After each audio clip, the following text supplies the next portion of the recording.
What was your role on the show? Conductor. I had this little band. But I had worked with Jerry Lester before, and I was a pretty good foil for him. You see, on radio, a lot of conductors got started acting as a second banana to the host. If you remember the Jack Benny show, Phil Harris, who was an orchestra leader, was Jack's sidekick or foil or whatever you wanted to call him. And that became the role of a lot of conductors on different shows. And Broadway Open House was broadcast from New York City, is that From correct? New York, right. What were the facilities for that show? We were in 6B. A lot of big shows came after us from 6B. And they had 2 cameras. If you've ever seen a kinescope of Broadway Open House, it was either a 3-shot or a close-up. There was nothing, nobody knew anything about doing something else. And I think that the directors mainly came from motion pictures. And this was at 30 Rock, Rockefeller Center? Yep. Facilities? Right. And that's where we did Johnny Carson from 6B also.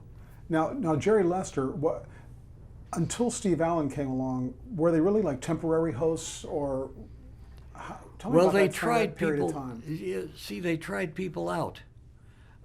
Jerry had the show for a year. At the end of the year, I remember I was sitting with him, and Pat Weaver came down and said, "We'd like you fellas. We'd like to know that you're going to be here for another year." And he said to Jerry, "You pick it. You want to be on 1 night a week, 2, 3, 4, 5, whatever you want. I just want to know that we've got you, that we can continue this show."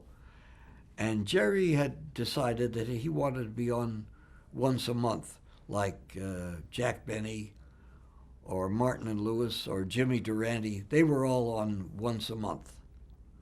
Olson and Johnson was on once a month, and that's what Jerry wanted to do. He didn't want to have this little family around him, Dagmar, me, and whoever we could grab off the street for the night.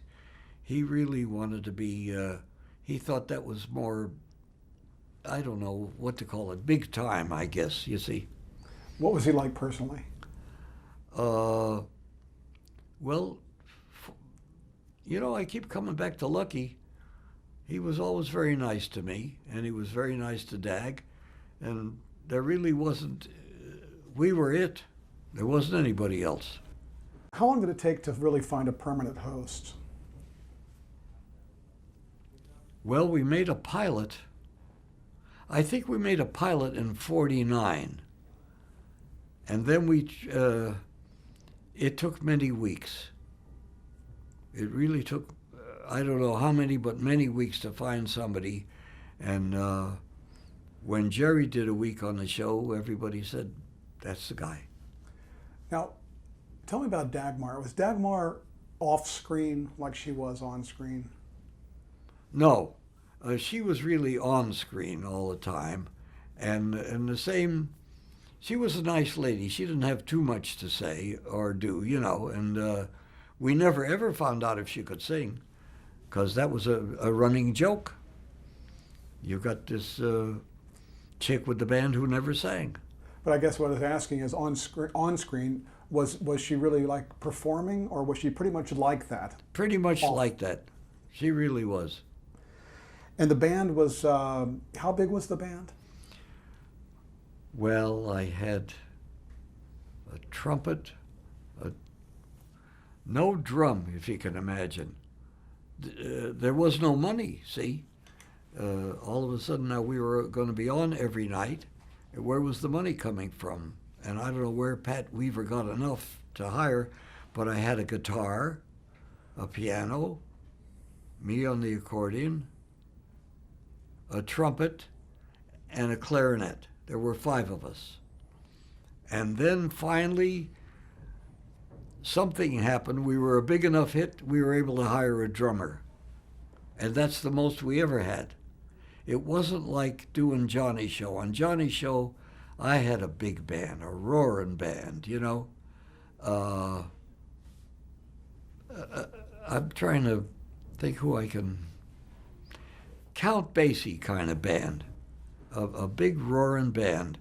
4 trumpets, 4 trombones, 5 reeds, full rhythm section. A far cry from the 5 fellows I used to have, what was it, 40 years before, we figured? What were rehearsals like? We kind of had to make up our own little stories. The rundown was Milton brings Jerry Annie's fudge. That got to be a running joke. I brought him a package of fudge that Annie just made. And whatever jokes he could get off. I remember bringing this box, and I said, Jerry, Annie made a present for you. And he opened it up and he said, oh, a sweater. I said, no, it's fudge. And he said, with a zipper? He thought funny. Those things were not rehearsed. We had a writer, Lou Meltzer, and he wrote maybe a list of 20, what would you call them? Not sequences, just a way of getting in and out of something, you know. They were just ideas of what we should do. Like I say, like Annie's fudge. And we would bleed it as long as we could, you know. In terms of the music, did you have, did the band have to like musical cues or full numbers, and were you able to rehearse those things too? Well, once we got settled with what the opening theme was, and the opening theme was all of us singing, here is the fellow who's in charge of the show, and Jerry Lister is his name, and then Jerry would come on. Then I wrote a little something to go into commercials. Then at the end of the show, Jerry wanted to sing a number that fit. And it was, what a day this has been, whatever, almost like being in love. You know that song. Mm-hmm. But we went off the air with that every night. And while the show was on, I wrote a very lucky song, a song called Orange Colored Sky. And after I finished it, I took it to Frank Lesser, and he helped polish it and published it. And he got Nat Cole for me on Capitol Records. And then I gave a copy of it to Jerry, and he liked it also. And he sang it a couple of times on the show. And I think it was the first song that was made that became a hit on a television show. More lucky, Steve.